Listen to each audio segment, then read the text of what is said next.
Bioengineered blood vessels are one step closer to being available for patients. In clinical trials, these vessels were installed in the arms of dialysis patients and successfully integrated into their circulatory systems.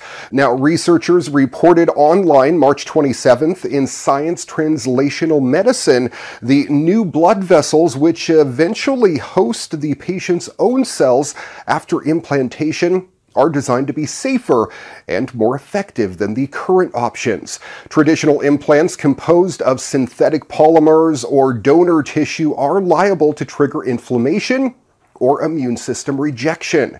Hundreds of thousands of people in the US alone require blood vessel implants for dialysis.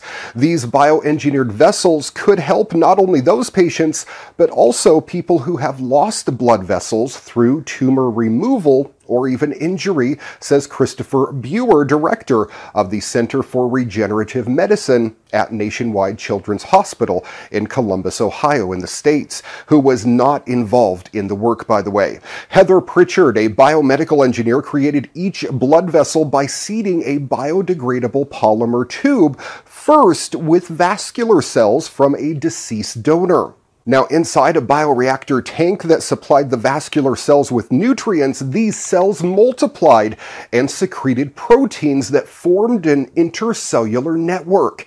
This is so exciting. After 8 weeks, the polymer scaffold had broken down, and the researchers stripped the donor cells from the remaining protein tube, leaving no living material behind.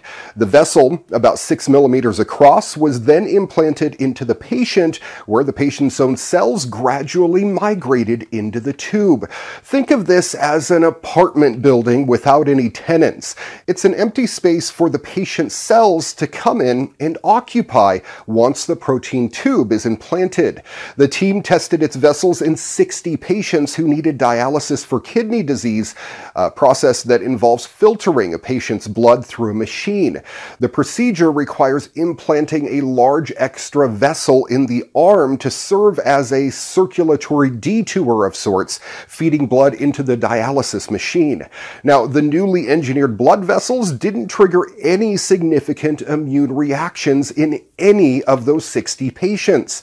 Tissue samples from 13 of the participants revealed that the vessels had matured within 1 to 2 years after implantation.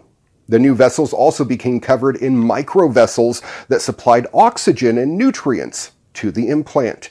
The researchers are now testing their vessels' effectiveness compared with that of a synthetic alternative in a clinical trial involving hundreds of patients.